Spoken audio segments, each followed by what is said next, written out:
थोड़ा साइड हो जाओ, रॉकी भाई सर्दी की छुट्टी पर निकल जाओ, क्योंकि बॉलीवुड ने सबसे बड़ा मास हीरो निकाल डाला है, रणबीर एनिमल कपूर। अभी थोड़ी देर पहले हम लोग एनिमल देखते बाहर निकले हैं भाई साहब, और क्या देख लिया हमने, चीर फाड़ मचा दी है इस एनिमल ने। सच बताऊं तो ये फिल्म जितनी अच्छी मैंने सोची थी, ट्रेलर के बाद उतनी अच्छी मुझे लगी नहीं। एनिमल जैसी फिल्म आज तक बॉलीवुड के इतिहास में नहीं बनी है। टोटल तबाही वाला सीन है बॉस।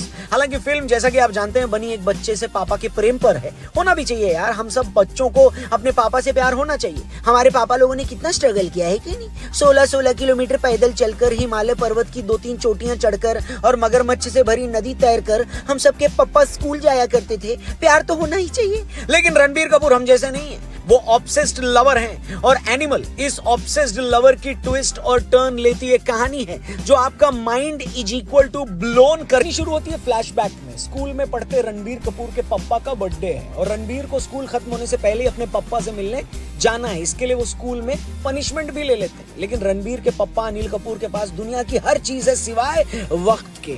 इतना वर्कोहॉलिक बंदा हर कॉर्पोरेट कंपनी के लिए एक सपना होता है जो अपना घर परिवार बीवी बच्चा छोड़कर हमेशा काम पर ध्यान लगाए।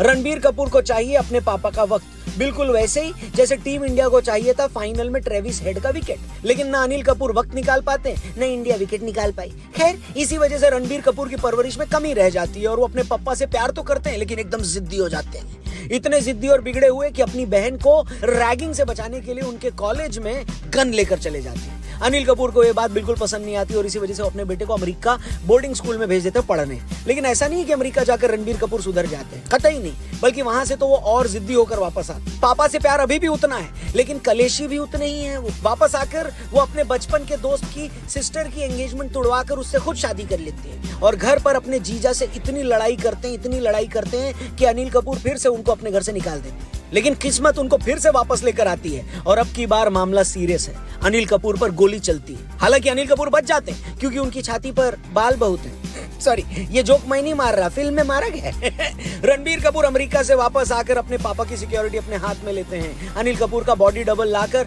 उनके हमलावर को ढूंढते हैं और फिर इंटरवल से पहले उसको मार भी डालते हैं। हमलावर कौन है ये बात बताकर मैं आपको स्पॉइलर नहीं दूंगा, लेकिन इस बीच इतनी वायलेंस होती है, इतनी वायलेंस कि आपको समझ में आ जाएगा कि फिल्म को अडल्ट सर्टिफिकेट क्यों मिला है। लेकिन एक चीज जो समझ में नहीं आती वो ये कि लॉर्ड बॉबी कब आएंगे, क्योंकि इंटरवल से पहले तक हमें लॉर्ड बॉबी देखने को नहीं मिलते। एक बार दिमाग में आया कि कहीं सच में लॉर्ड बॉबी भूत तो नहीं, लेकिन फिर लगा कि इंटरवल के बाद का इंतजार कर लेना चाहिए, क्योंकि लॉर्ड बॉबी और उसके आगे की कहानी तो अपने को जाननी है और आगे की कहानी होनी तो चाहिए। खैर, पिक्चर में इतना वायलेंस करने के बाद रणबीर कपूर बुरी तरह से घायल हो जाते हैं। पुर्जा उनका ढीला हो जाता है, कान से सुनाई नहीं देता, लंग्स में इन्फेक्शन है, दिल कमजोर हो चुका है। बेसिकली वही चीज जो फाइनल हारने के बाद अहमदाबाद में 1-1 लाख रुपए का टिकट खरीदने वालों के साथ हुआ था, सेम एक्सपीरियंस। लेकिन रणबीर को लगता है खतरा अभी टला नहीं है। जो उनके पापा पर हमले का मास्टरमाइंड है अभी भी बाहर है। बाकी सबको लगता है ये बकवास है, लेकिन फिर फिल्म में एंट्री होती है लॉर्ड बॉबी की, जो अबरार का किरदार निभा रहे हैं और तीसरी शादी रचाने जा रहे हैं। अपनी शादी में ही उनको खबर मिलती है कि उनके भाई, जिनको अनिल कपूर को मारने का काम सौंपा गया था, उसको मार दिया गया है। लॉर्ड बॉबी शादी के बीच में खबर पहुंचाने वाले को भी स्वर्ग पहुंचा देते हैं और फिर शुरू होता है असली टसल। लॉर्ड बॉबी को रणबीर के बारे में पता है और रणबीर को बॉबी के बारे में पता है और जनता को भी एक अलग बात पता है। असल में मामला परिवार की रंजिश है। ज्यादा स्पॉइलर नहीं दूंगा कि क्या रिश्ता निकलता है रणबीर और बॉबी का, देखोगे तो समझ में आ जाएगा। लेकिन कौन किससे बदला ले पाता है, इसके लिए आपको फिल्म देखनी पड़ेगी और अच्छे से देखनी पड़ेगी, क्योंकि सेकेंड हाफ में अच्छे खासे ट्विस्ट एंड टर्न है।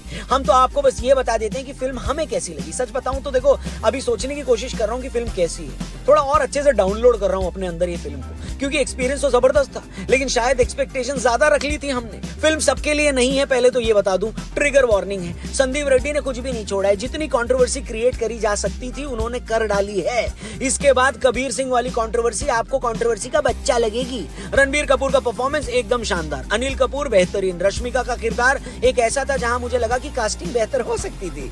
और बॉबी भैया की बात करूं तो लॉर्ड बॉबी को बहुत ज्यादा अंडर यूटिलाइज किया है। मतलब आप देखेंगे तो आपको समझ में आ जाएगा कि यार इनको और टाइम दे देते तो क्या बिगड़ जाता।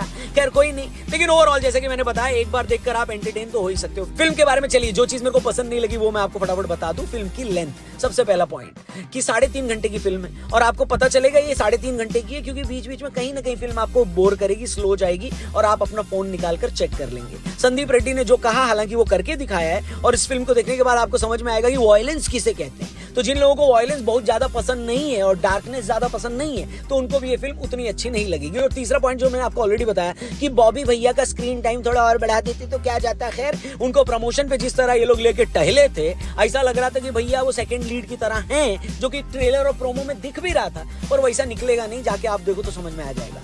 बाकी कबीर सिंह की तरह ये फिल्म भी पोलराइज्ड ओपिनियन लेकर आएगी, लेकिन फिल्म में सीटी और ताली मार कई सारे सीन है, जैसे रणबीर का कॉलेज में गन लेकर जाना, अर्जुन वेल्ली गाना, लॉर्ड बॉबी की एंट्री, और जहां कहीं भी सटल और बढ़िया ह्यूमर रखा है ओहो जिसका नाम है एनिमल पार्क। अच्छा, लास्ट स्पॉइलर, एनिमल पार्क में रणबीर कपूर का एक खास रोल है, चलो वो नहीं बोलता हूँ, नहीं बोलूंगा, नहीं, आप जाके देखो तो आपको समझ में आ जाएगा। अब इससे पहले कि आप कमेंट बॉक्स में चप्पल निकाल लो और हमको बोलो कि भैया ये सब क्या बता रहे हो, तो हाँ, मैंने बहुत सारी चीजें नहीं बताई है, मैं आपको बता रहा हूँ, इसलिए आपको जाकर फिल्म देखनी पड़ेगी अगर मन है तो, वरना ओटीटी पे कब आ रही है ये मेरे को नहीं पता। बाकी हेलो, आपकी क्या ओपिनियन है पिक्चर देखने के बाद, आप कमेंट सेक्शन भर डालना।